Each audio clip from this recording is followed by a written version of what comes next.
నమస్కారం. Welcome to S4 media. అంతర్జాతీయ శరణార్థుల దినోత్సవం సందర్భంగా ఏలూరు జిల్లా ఉంగుటూరులో ఉన్నటువంటి అనురాధ రూరల్ ఎడ్యుకేషన్ సొసైటీలో మనం ఇప్పుడు ఉన్నాం. ఆ చిన్నారులకు ఎవరూ లేరు, నానేవారు లేరు, నానుకునేవారు లేరు. ఏదైనా కష్టం వస్తే చెప్పుకోవడానికి పెద్దవాళ్ళంటూ ఎవరూ లేరు. తల్లిదండ్రులు క్షణికావేశంలో చేసే తప్పులు ఆ పిల్లల పాలిట యమపాసలే కూర్చుంటాయి. అన్యం పుణ్యం తెలియని వయసులో ఎన్నో ఒడిదొడుకులు ఎదుర్కొని నిలబడ్డారు ఆ పిల్లలు. ఎలాంటి అండ లేని వారికి అండగా నిలబడుతుంది అనురాధ రూరల్ ఎడ్యుకేషనల్ సొసైటీ. నిర్వాహకులు విజయ్ గారు కష్టాల్లో నుండి వచ్చిన పిల్లలకి ఎలాంటి కష్టం లేకుండా సొంత పిల్లల్లాగా అమ్మగా ఆలనా పాలన చూసుకుంటూ ఉన్నారు. గత 19 సంవత్సరాలుగా ఆమె ఒక్కతే ఆదిశక్తిలాగా ఆ పిల్లలందరినీ చూసుకుంటున్నారు. ఎలాంటి కష్టం వచ్చినా ఆ పిల్లల ముందు తానే అన్నే చూసుకుంటున్నారు. అయితే దాతల సహకారం కూడా కొంచెం ఉంది. అయితే ఆ పిల్లలకి కావాల్సింది ఏంటి? అందరూ హ్యాపీగా ఉన్నారా?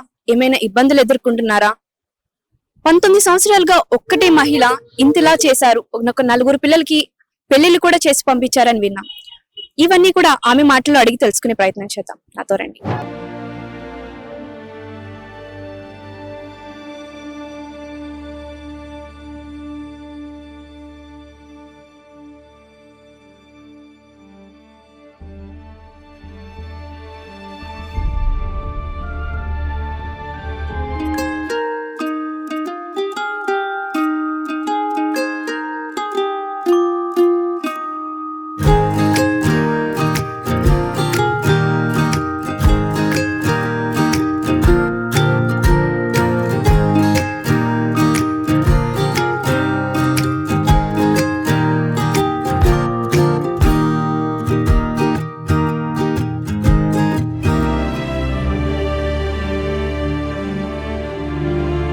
చూసారు కదా, వారికి మీరు ఏదైనా సహాయం చేయాలనుకుంటే మీ వంతు సహాయంగా కింద కనిపిస్తున్న నెంబర్లకి వాళ్ళని కాంటాక్ట్ అయ్యి మీ సాయం మీరు చేయండి. మీరే చేయాలి. మా తరపున మేం చేసాం, తర్వాత బాధ్యత మీదే. ఇప్పుడు మనం అనురాధ రూరల్ ఎడ్యుకేషనల్ సొసైటీలో ఉన్నాం. మనతో ఫౌండర్ విజయ్ గారు ఉన్నారు. తో మాట్లాడి అసలు విశేషం ఏంటో తెలుసుకుందాం. నమస్తే మేడం. నమస్తే అండి. మేడం చెప్పండి, ఇది ఎన్ని సంవత్సరాల నుంచి స్టార్ట్ చేశారు మీరు? 18 ఇయర్స్ అండి. 18 ఇయర్స్. అసలు మీకు ఇది స్టార్ట్ చేయాలని ఎలా అనిపించింది? ఎలా వచ్చింది అసలు ఆ థాట్? అంటే చిన్నప్పుడు మా చుట్టుపక్కల ఏరియాల్లో ఇలానే ఉండేవారండి. తండ్రి చనిపోతే తల్లులు పిల్లల్ని వదిలేసి వెళ్ళిపోయేవారు.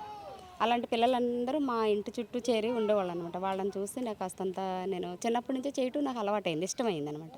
ఇక పెద్ద అయ్యే కోల్దే కూడా ఈ యొక్క పిల్లలు చాలామంది అలాగా వదిలేసి వెళ్ళిపోవడం నాకు కొంచెం బాధ అనిపించింది. తల్లిదండ్రులు లేని పిల్లలు, తర్వాత హెచ్ఐవితో చనిపోయిన తల్లి బిడ్డలు లేని వాళ్ళని అలాగా తీసుకొచ్చి 19 సంవత్సరాల నుంచి ఇది నేను రన్ చేస్తున్నాను. మీరు ఇలా రన్ చేయడానికి ఎవరైనా ఫండ్స్ కానీ ఏమైనా ఇస్తున్నారా? అంటే మీ ఓన్గా స్టార్ట్ చేశారంటున్నారు కదా, మీకు ఎలాగా ఫైనాన్షియల్గా ఎలాగ సపోర్ట్ ఏమైనా అందుతుందా? ఫైనల్ సపోర్టింగ్ అంటే గవర్నమెంట్ నుంచి కానీ బయట ఎవరు మాకు ఫారిన్ ఫండ్స్ అలాంటివి ఏం లేవండి. లోకల్గా చాలామంది దాతలు ఉన్నారండి. వాళ్ళు ఈరోజు మేము భోజనం చేసుకోలేదనే బాధ అయితే మాకు ఉండదు. ఒకళ్ళు బుక్స్ ఇస్తారు, ఒకళ్ళు బట్టలు ఇస్తారు, ఒకళ్ళు నిత్యావసర వస్తువులు ఇస్తారు. ప్రతిది ఎవ్రీథింగ్ పిల్లలకి లోకల్ ఫండ్స్ చాలామంది వస్తూ ఉంటారండి. ఇలా తెలుసుకున్న వాళ్ళు, ఆదిత్య కాలేజీ వాళ్ళు, తర్వాత చుట్టుపక్కల ఏరియా వాళ్ళందరూ కూడా మాకు హెల్ప్ చేస్తారండి. దాన్ని బట్టి ఈ 18 సంవత్సరాల నుంచి ఒక నలుగురు అమ్మాయిలకి పెళ్ళిళ్ళు చేశాను. వాళ్ళకి పిల్లలు, వాళ్ళకి డెలివరీ పురుళ్ళు కూడా పోసాను. ఆల్రెడీ ఒక అమ్మాయి మా దగ్గర బాబు పుట్టాడు. ఆమెకి ఆపరేషన్ చేశారు.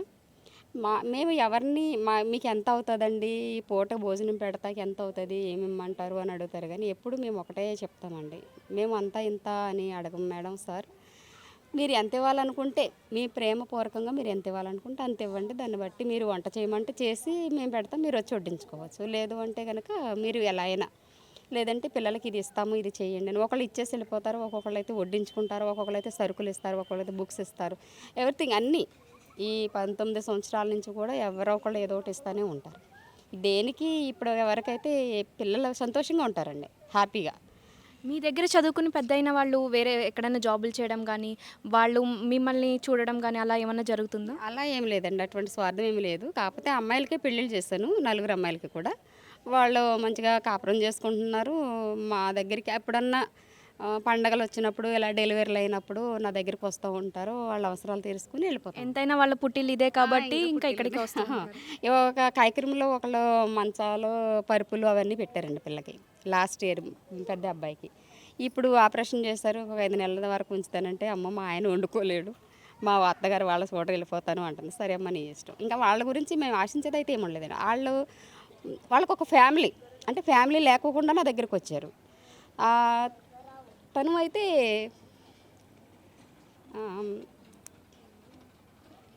హెచ్ఐవితో ఉన్న అమ్మాయి ఆ పాపను అప్పచెప్పింది. చిన్న పాప అప్పుడు, అంత పాప అప్పుడు. ఆ పాపను పెంచి పెద్ద చేసి పెళ్లి చేశాను. అది ఒక అనాథలా ఉన్నా కానీ దానికి ఒక ఫ్యామిలీ అంటూ దేవుడు ఏర్పాటు చేశాడు. అది అది నాకు ఇష్టమండి. అలా తిను కూడా తల్లిదండ్రులు లేరు, అంత పాప ఇప్పుడు వచ్చింది. తన పేరు అఖిల. ఎవరు చూడరు, పట్టించుకోరు. మాకు కనీసం ఈ పిల్లలకు వచ్చి అమ్మఒడని అదని ఇదని గవర్నమెంట్ ద్వారా అది కూడా మాకు రాదండి. ప్రతి పిల్లలు కూడా అటువంటి బాధలతో వచ్చిన వాళ్ళే నా దగ్గరికి. వాళ్ళు మంచిగా ఉంటే చాలండి. ఇంకా వాళ్ళ గురించి నాకు మీ పెళ్ళయింది కదా, నీవు ఇక్కడ పెరిగి వెళ్ళావు, ఈ పిల్లలకి ఏదో ఒకటి చేయాలి కదా, అది ఏం లేదండి. వాళ్ళు మంచిగా ఉంటే చాలు. ఒక అమ్మాయి అయితే హెచ్ఐవితో వచ్చింది చిన్నప్పుడు. ఆమెకు బీమారం ఇచ్చానండి. కానీ కొంచెం చిన్న హెల్ప్ అవుట్ చేయాలి. ఏంటంటే వాళ్ళ ఆయన కొడుతున్నాడంట. రాత్రి 12 గంటలకు ఫోన్ చేసింది, అమ్మ నన్ను కొడుతున్నాడు అని. నేనేం చేయలేని పరిస్థితి. కానీ మీలాంటి వాళ్ళు ఆడికి ఫోన్ చేసి కాస్తంత మేము ఇలా టీవీ ఛానల్ వాళ్ళం, ఒక్కొక్కసారి పిల్లని ఏదైనా చేసామంటే మాత్రం బాగోదని మీకు కొంచెం వార్నింగ్ ఇవ్వండి చాలు. దానికి ఒక బాబు ఉన్నాడు, అది రాత్రి వచ్చేస్తాను అంతే. నేను ఇంకా ఫోన్ చేయలేదు, వాళ్ళ వస్తానన్నారు కదండి. అటువంటి పిల్లలండి. ఒక అమ్మాయి పెచ్చ పిల్ల అయితే ఇక్కడ సేబ్రోలు ఇచ్చాను. తనకి తల్లిదండ్రులు లేరు. ఆమెకి 3 years అయింది పెళ్ళయి, కాకపోతే పిల్లలు లేరు. ఒక అమ్మాయిని గణపవరం ఇచ్చాను. అలాగా పిల్లలు నా దగ్గరకు వచ్చిన వాళ్ళందరికీ వాళ్ళు చదువుకున్నంత వరకు చదువుకుంటారండి. ఈ గవర్నమెంట్ కాలేజీలకి గవర్నమెంట్ స్కూల్కే పంపిస్తాను. నా గవర్నమెంట్ చేసేది అది ఒకటే, మధ్యాహ్నం భోజనం పెట్టి పిల్లల్ని వాళ్ళకి బుక్స్ అని యూనిఫామ్స్ అని ఇస్తున్నారు. గవర్నమెంట్కి థ్యాంక్ యూ.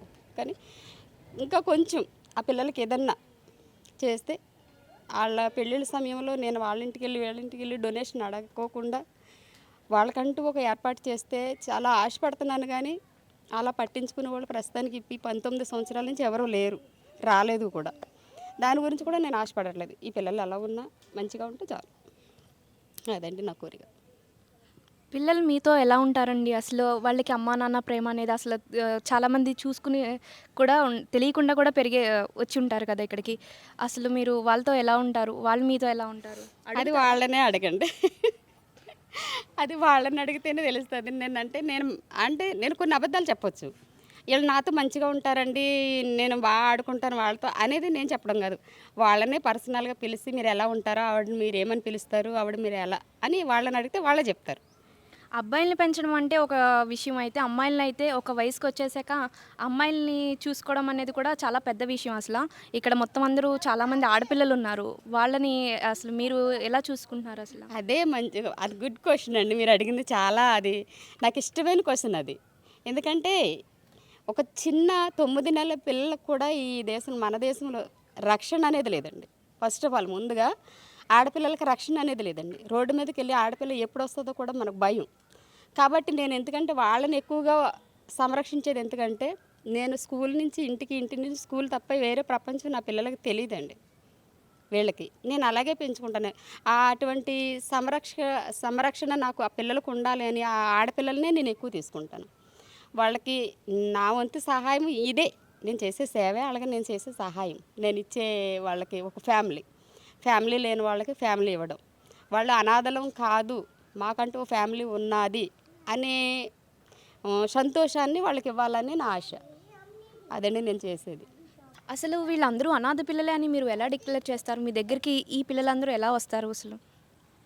ఎలా తెలుసున్న వాళ్ళు తీసుకొచ్చి జాయిన్ చేస్తూ ఉంటారండి. తల్లి చనిపోయింది అనుకోండి, ఆ తండ్రి పట్టించుకోకుండా వదిలేసి వెళ్ళిపోతున్నప్పుడు పక్కింటి వాళ్ళ కొంచెం ముద్ద పెడతా ఉంటారు కదా. వాళ్ళు ఏంటంటే కొంతమంది మా దగ్గర పనిచేసి ఇదివరకు పనిచేసేవాళ్ళండి. ఇదివరకు అంటే ఏదో కొద్ది గొప్ప ఇచ్చేదాన్ని. కొంచెం నేను హౌస్ కట్టడంతో కొద్దిగా ఇబ్బందులు పాలై పిల్లల్ని మాత్రమే చూసుకున్న జీతం ఇచ్చే పరిస్థితి అయితే నా దగ్గర లేదు. అటువంటి వాళ్ళు మా దగ్గర నుంచి వెళ్ళిన వాళ్ళు ఇలాగ పలానా ఉంగుటూరులో విజయ గారు హాస్టల్ మేడం గారు చాలా బాగా చూస్తారు పిల్లల్ని, మా పిల్లలు ఇలా పెళ్ళిళ్ళు చేసిన వాళ్ళు కూడా ఉన్నారు అని చెప్పేసి అలాగా పెళ్ళిళ్ళు చేసుకున్న పిల్లలు వాళ్ళందరూ కూడా కొంచెం పక్కన ఉన్న వాళ్ళందరికీ చెప్తూ ఉంటారు. అంటే నా దగ్గరికి వచ్చిన వాళ్ళు కూడా ఇప్పుడు మీరు వచ్చారు, మీరు వెళ్ళి ఒకళ్ళకి చెప్తారు, ఆవిడ అక్కడ మేము చూసాము పిల్లలతో చాలా మంచిగా ఉంటుంది, ఆ పిల్లలకు వచ్చే బాధ ఏమీ లేదు అని మీలాంటి వాళ్ళు ఆ పక్కింటి వాళ్ళకి వాళ్ళకి చెప్తే వాళ్ళు తీసుకొచ్చి జాయిన్ చేస్తారనమాట. లేదు అంటే నేనే గ్యాదర్ చేస్తాను. ఇదివరకు గ్యాదర్ చేసేది నేను చిన్నప్పుడు అయితే, ఇప్పుడంత ఓపిక కూడా నాకు లేదు.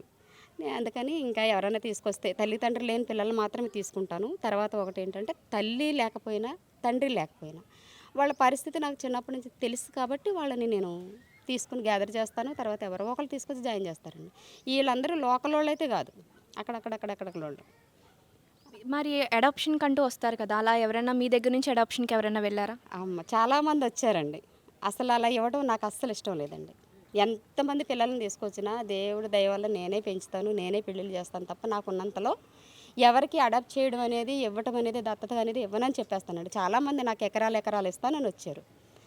ఏమో వాళ్ళ దగ్గరికి వెళ్ళిన తర్వాత పిల్లల్ని ఎలా చూస్తారో, అయినా అలా ఇవ్వటం నాకు ఇష్టం లేదండి. ఏ పిల్లల్ని ఇవ్వలేదు ఇప్పటివరకు. అంటే మీ దగ్గర ఉంటే కొంచెం ఇలాగే ఉంటారేమో, వాళ్ళకంటే అక్కడికి వెళ్తే అమ్మా నాన్న ప్రేమ దొరుకుతుందేమో, మంచి లైఫ్, మంచి జాబు ఇవన్నీ ఉంటాయని మీరు ఆలోచించలేదు అప్పుడు? ఆలోచించడానికి చూస్తారని గ్యారంటీ అయితే ఏం లేదండి. చూస్తారని ఏముంది, వీళ్ళు వెళ్ళిన తర్వాత ఇంకో పాప బాబు పుట్టొచ్చు, వీళ్ళు పని మనుషులు కావచ్చు. అందుకని అది నేను చాలాసార్లు చూసాను, చాలామంది దగ్గర చూశాను. నేను అందుకే ఏ పిల్లల్ని కూడా ఎక్కడి నుంచి పత్తిపురం నుంచి, గుడివాడ నుంచి, హైదరాబాద్ నుంచి పెద్ద పెద్దవాళ్ళే వచ్చారు. వాళ్ళకి ఇవ్వాలని నాకున్నా కానీ అసలు ముందు వీళ్ళు వెళ్ళనంటారు, ఆ పిల్లని అడగండి మా దగ్గరికి వస్తావా అని. మా అమ్మ మేము రామంటారు వీళ్ళు. అలా వీళ్ళు వెళ్ళరు, నేను ఇవ్వనండి. వాళ్ళకి ఏదంటే ఒక లైఫ్, నేను నా ద్వారా కొంతమంది పిల్లలు మంచిగా వాళ్ళకు ఒక ఫ్యామిలీ ఏర్పడిందని ఆశ నాకు ఉన్నది అంతే. అంతవరకు ఆశిస్తాను తప్ప వీళ్ళు ఏదో చేయాలి, వాళ్ళు ఏదో చేస్తారు అంటే చూసిన వాళ్ళందరూ చాలామంది హెల్ప్ చేస్తూ ఉంటారండి. దాన్నే నేను బేసిక్గా చేసుకుని పిల్లల్ని ఇలా ఇంతవరకు నడిపించాను. ఇంకా నా ఊపిరి ఉన్నంత వరకు నడిపిస్తాను. మరి పిల్లలు స్కూల్కి వెళ్ళినప్పుడు కానీ అలా స్కూల్కి వెళ్ళినప్పుడు చుట్టుపక్కల పిల్లలు ఇబ్బందులు పెట్టడం కానీ, మీరు అనాథులు, ఇలా ఎవరు అమ్మా నాన్న లేని వాళ్ళు అని అలా ఏమన్నా ఇబ్బంది పడి మీకు కంప్లైంట్ చేసిన రోజులు ఏమైనా ఉన్నాయా? అలా ఏం లేదు కానండి, పిల్లలు పక్కింటి వాళ్ళు వీళ్ళు అనాథాశ్రలు వీళ్ళు అనాథాశ్రలు అని అంటారంట. అయితే నేను ముందుగా వెళ్ళగానే నేను టీచర్కి చెప్తాను, ఏమండి వీళ్ళు అనాథ హాస్టల్లో ఉంటున్నారనేది వీళ్ళ హోమ్, ఇది అది అనాథాశ్రమం కాదు, హోము, అది వాళ్ళ ఇల్లు. వీళ్ళు అనాథలు కాదు, వీళ్ళని ప్రేమించిన వీళ్ళు అనాథులు. అది ముఖ్యంగా పిల్లలకి అది నేర్పించండి మేడం మీరు సరే అని వాళ్ళకి నేను చెప్తాను. దాన్ని బట్టి పిల్లలకు కూడా ఎవరు వీళ్ళ హట్ అవరు, అవును మా హోమ్ నుంచి వచ్చాం కదా అన్నట్టు వీళ్ళు అమ్మ ఇలా అన్నారని చెప్తారు, కానీ వాళ్ళ మీదకి నేను వెళ్ళాను కానీ టీచర్ కంప్లైంట్ చేస్తాను అంటారు. పిల్లల్ని అనుకోకుండా ఉండరండి, కొంతమంది ఉంటారు కదా, అలాంటి వాళ్ళందరూ కూడా పిల్లల్ని హేళన చేయటం, ఏడిపించడం అలాంటివి చేస్తూ ఉంటారు. వాళ్ళకంటే వీళ్ళు పెద్ద ముదురులే, ఏమీ తీసిపోయింది ఏమీ లేదు. బాగా బాగుంటారండి వీళ్ళు. Thank you madam. ఇక్కడైతే మనతో పాటు పిల్లలు కూడా ఉన్నారు, వాళ్ళని అడిగి వాళ్ళ అభిప్రాయాలు తెలుసుకుందాం. మీకు ఇక్కడ డైలీ రొటీన్ అనేది ఎలా ఉంటుంది? మార్నింగ్ 5కి లెగుస్తాం అక్క. తర్వాత మేము అందరం ప్రేయర్ చేసుకుంటాం. ప్రేయర్ చేసుకున్నాక అందరం అందరం చేసిన తర్వాత బ్రేక్ఫాస్ట్ చేస్తాం. తర్వాత అందరం రెడీ అయ్యి స్కూల్కి వెళ్తాం. మరి ఇంతమంది ఉన్నారు కదా, మీకు సరిపడా బెడ్రూమ్ పడుకోవడానికి కానీ, బాత్రూమ్స్ అందరూ ఒకేసారి స్కూల్కి రెడీ అవుతారు కదా, మరి అన్ని ఫెసిలిటీస్ బాగానే ఉంటాయా మీకు? మేము అడ్జస్ట్ చేసుకుంటాం అందరం. ఈవినింగ్ స్కూల్కి వెళ్ళిపోతారు, స్కూల్ నుంచి వచ్చిన తర్వాత ఎలా ఉంటుంది మీ రొటీన్? స్కూల్ నుంచి వచ్చాక ఫ్రెష్ అయ్యి అందరం బుక్స్ తీసుకొని స్టడీకి కూర్చుని ఈవినింగ్ అయ్యాక ప్రేయర్ చేసుకొని తర్వాత డిన్నర్ చేస్తాం. మీకు అంతా అమ్మ ఇక్కడ బాగానే చూసుకుంటారా? ఫుడ్ అది బాగానే ఉంటుందా? మీకు అనిపించిందా ఎప్పుడన్నా కూడా ఎవరైనా అడాప్ట్ చేసుకుంటే వీళ్ళతో ఉంటే బాగుంటుంది కదా, మాకు ఇక్కడ ఇబ్బందిగా ఉంది అని ఎప్పుడన్నా ఏమైనా ఫీల్ అయ్యారా? అనిపించలేక మా అమ్మలాగా అందరినీ బాగా చూసుకుంటాం. అమ్మాయి బాగా చూసుకుంటారు అసలు ఏ ఇబ్బంది లేకుండా. అంటే 20 మంది పిల్లలు ఉన్నారు కదా ఇక్కడ, 20 మంది ఉన్నారు, ఇంకా పైగానే కూడా ఉండిన వాళ్ళు ఉన్నారు, వెళ్ళిపోయిన వాళ్ళు కూడా ఉంటారు. మరి అందరికీ సేమ్ లవ్ ఇస్తారా? అందరినీ ఒకేలా చూసుకున్నారు. నిన్ను ఎలా చూసుకున్నారో ఈ పాపని అలాగే చూసుకుంటారా? చూసుకుంటారు. హాయ్ నానా. హాయ్ అక్క. ఏం పేరు నీ పేరు? మేరీ. మేరీయా? స్కూల్కి వెళ్తున్నావా? వెళ్తున్నా. ఏ క్లాస్ చదువుతున్నావు? అంగన్వాడీ. అంగన్వాడియా? మరి ఇక్కడ ఈ అక్కలు ఉన్నారు కదా, ఈ అక్కలు అన్నయ్యలు నిన్ను బాగానే చూసుకుంటారా, కొడతా ఉంటారా? బాగానే తీసుకుంటారు. బాగానే చూసుకుంటారా? నీకు అన్నం వాళ్ళు తినిపిస్తారా, నువ్వు తినేస్తావా? నేను చేస్తా. నువ్వు తినేస్తావా? స్నానం అది కూడా నువ్వు ఓన్గా చేసేస్తావా? హాయ్ నాన్న, అక్క ఏం పేరు నీ పేరు? సత్యం అక్క, సత్యం. ఏ క్లాస్ చదువుతున్నావు? 9th క్లాస్ అక్క. 9th class. నీకు తెలుసా నువ్వు ఏ ఏజ్ ఉన్నప్పుడు ఇక్కడికి వచ్చావు? నా చిన్నప్పుడు వచ్చినాక తెలియదు. చిన్నప్పుడు వచ్చావా? నీకు ఇక్కడ అంతా బాగానే ఉంటుందా? బాగానే ఉంటుంది అక్క. ఇక్కడ మీకు అక్కలు తమ్ముళ్ళు చెల్లెళ్ళు ఉన్నారు కదా, ఆ, వీళ్ళతో నీకు ఏమన్నా ఫైటింగ్స్ అవి ఏమన్నా అనిపిస్తుందా? కాదక్క. ఈ ఆర్ఫన్ స్కూల్ నుంచి స్కూల్కి వెళ్తుంటారు కదా, మిమ్మల్ని స్కూల్ ఎవరైనా ఏడిపిస్తూ ఉంటారా? లేదక్క, ఏడిపించరు. హాయ్ నాన్న, హాయ్ అక్క. ఏం పేరు నీ పేరు? రాజేశ్వరి. రాజేశ్వరి. ఏ క్లాస్ చదువుతున్నావు? 8th class. నీకేమన్నా ఐడియా ఉందా నువ్వు ఏ ఏజ్లో ఇక్కడికి వచ్చావు అని చెప్పి? తెలీదు అక్క. తెలీదా? ఇక్కడ మీ మమ్మీ మిమ్మల్ని చూసుకుంటున్నారు కదా, మీకు ఓన్ మమ్మీ డాడీ అని ఎప్పుడన్నా అలా ఉంటే బాగుండు అనిపించిందా? అనిపించలేదు. అనిపించలేదు. స్కూల్లో మిమ్మల్ని ఎవరైనా టీచ్ చేస్తూ ఉంటారా, ఇలాగా ఆర్ఫనేజ్ హోమ్ నుంచి వచ్చారు అని చెప్పేసి అలా అని? ఏమనరు. లేదా? లేదక్క. పెద్ద ఇక నువ్వు ఏమవుతావు? సింగర్. సింగర్. మా కోసం ఒక పాట పాడతావు మరి ఇప్పుడు? మరి అప్పుడు పెద్ద అయ్యాక సింగర్ అవుతావు అంటే ఇప్పుడు కూడా పాట పాడాలిగా మరి. రాజా నీ సన్నిధిలో నేనుంటానయ్యా, మనసారా ఆరాధిస్తూ బ్రతికేస్తానయ్యా. రాజా నీ సన్నిధిలో నేనుంటానయ్యా, మనసారా ఆరాధిస్తూ బ్రతికేస్తానయ్యా. నేనుండాలేనయ్యా, నే బ్రతకాలేనయ్యా, నేనుండాలేనయ్యా, నే బ్రతకాలేనయ్యా. నీవే లేకుండా నేనుండాలేనయ్యా, నీ తోడే లేకుండా నీ బ్రతకాలేనయ్యా. రాజా నీ సన్నిధిలో నేనుంటానయ్యా, మనసారా ఆరాధిస్తూ బ్రతికేస్తానయ్యా. నీ సన్నిధానములో సంపూర్ణ సంతోషం, ఆరాధించుకునే విలువైన అవకాశం. నీ సన్నిధానములో సంపూర్ణ సంతోషం, ఆరాధించుకునే విలువైన అవకాశం. కోల్పోయినవన్నీ నాకు ఇచ్చుటకును, బాధల నుండి బ్రతికించుటకును. కోల్పోయినవన్నీ నాకు ఇచ్చుటకును, బాధల నుండి బ్రతికించుటకును. నీవే రాకపోతే నేనేమైపోదును, నీవే రాకపోతే నేనేమైపోదును. నీ తోడే లేకుండా నే బ్రతకాలేనయ్యా. చాలా బాగా పాడావు నాన్న. నీ పేరేం పేరు? ఆ? నేహాల్. స్కూల్కి వెళ్తున్నావా? ఏ స్కూల్కి వెళ్తున్నావు? వెళ్తున్నావు. ఏ క్లాస్ చదువుతున్నావు? 6th class చదివేస్తున్నావా? వీళ్ళందరికన్నా పెద్ద క్లాస్ నువ్వే చదువుతున్నావు కదా. చూసారు కదా, ఇక్కడ మనం పిల్లలందరితోని మాట్లాడాం, ఫౌండర్ విజయ్ గారితో కూడా మాట్లాడాం. అయితే ఇక్కడ ఉన్న పిల్లలు కానీ విజయ్ గారు కానీ ఆవిడ సొంత పిల్లల కన్నా ఎక్కువ బాగా చూసుకుంటున్నారు. ఇక్కడ ఉన్న పిల్లలు కూడా మేము అనాథలం అన్న ఫీలింగ్ అయితే ఏ ఒక్కరిలోని కనిపించలేదు. అందరూ కూడా చాలా ఆనందంగా అన్న తమ్ముళ్ళు అక్క చెల్లెళ్ళు అనే భావనలోనే ఉన్నారు. ఇక్కడ ఏ పిల్లల్ని కనిపించినా కూడా మా అమ్మ విజయ్ గారు అనే చెప్తున్నారు. వాళ్ళకి ఎలాంటి ఇబ్బందులు ఉన్నా వాళ్ళు అడ్జస్ట్ అయ్యి చాలా హ్యాపీగా బతుకుతున్నారని చెప్పి, అంతేకాకుండా వాళ్ళు ఎలా పెరిగారో వాళ్ళు పెద్ద అయ్యాక మంచి పొజిషన్కి వచ్చి మేము ఇలా చూసుకుంటాం, మా అమ్మగారు ఎలా అయితే చూసుకున్నారో తర్వాత కూడా మేము మా అమ్మగారి లాగా మేము చూసుకుంటాం, మంచి జాబ్ చేసుకుని మంచి ఫైనాన్షియల్గా సెటిల్ అయ్యి వీళ్ళందరినీ బాగా చూసుకుంటామని అయితే మనతో చెప్పేస్తున్నారు. వీళ్ళకి ఎవరైనా దాతలు సహాయం చేయాలనుకుంటే వీళ్ళ డీటెయిల్స్ కాంటాక్ట్ నెంబర్ కింద కనిపిస్తున్న నెంబర్లు ఇస్తున్నాం. వాళ్ళకి మీరు సహాయం చేయాలనుకునే దాతలు ఎవరైనా ఉంటే సహాయం చేయండి. బట్టలు కానీ ఫుడ్ కానీ ఇంకా ఏ విధంగా అయినా మీరు హెల్ప్ చేయాలనుకుంటే ఫైనాన్షియల్గా కానీ పిల్లల్ని చదివించడంలో కానీ మీరు తప్పకుండా హెల్ప్ చేయాలనుకుంటే ఈ కింద నెంబర్కి కాంటాక్ట్ అవ్వండి. కెమెరామెన్ చందుతో రేఖ. మళ్ళీ ఇంకొక ఎపిసోడ్లో మళ్ళీ కలుద్దాం. అంతవరకు సెలవు. Subscribe to S4 Media.